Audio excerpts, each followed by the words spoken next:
How's it going, everybody? This is little Henry the Anole. Today we're talking about how to take care of them, all their basic requirements, needs, what you may want to get with them, and all that kind of good stuff. So let's get right into it.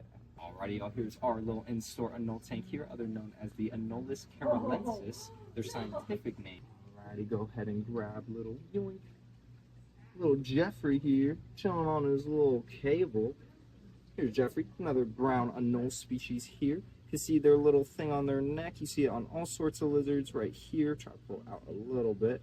Just totally harmless, although they do feel pain. Completely harmless to pull out their little dewlap right there. That's the little thing they'd use to attract their females when they're biggest. Alrighty, we use little Jeffrey as a little test subject here. So these guys are known to change colors all the time.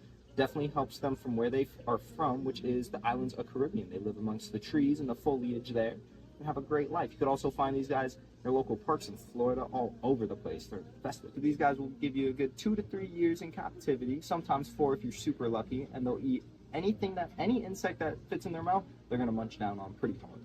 In size wise, you're looking at about 5 to 8 inches. The male's hitting that more 8-inch range. The female's staying more in that 5 to 6 range.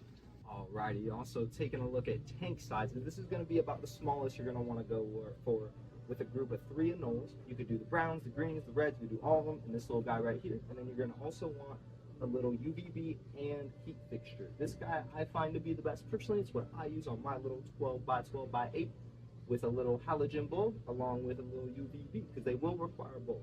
You're going to get away with around 75 at the lowest, and then at the highest you're going to want a 78 degrees during the day. And at night, it could drop as low as 72, 73-ish.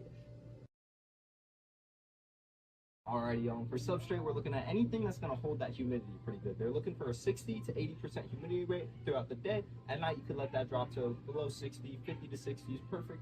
But these guys right here are going to be your best bet.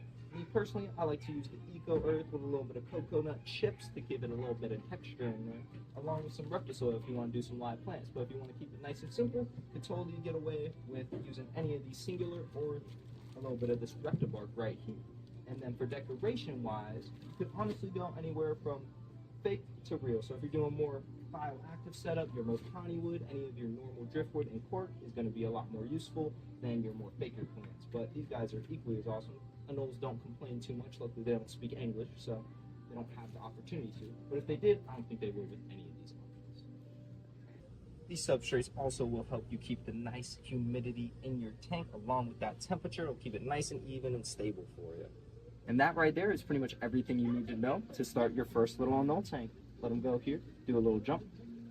Oh, maybe he likes me. Give him some motivation there. Alrighty, now that y'all are Anole pros, you can go check out our other videos here on the Cedar Pet Supply channel. Got all sorts of fish videos and new reptile videos coming every Tuesday. And if you want to pick up some Anoles for yourself, come stop on by 250 Red Cliffs Drive.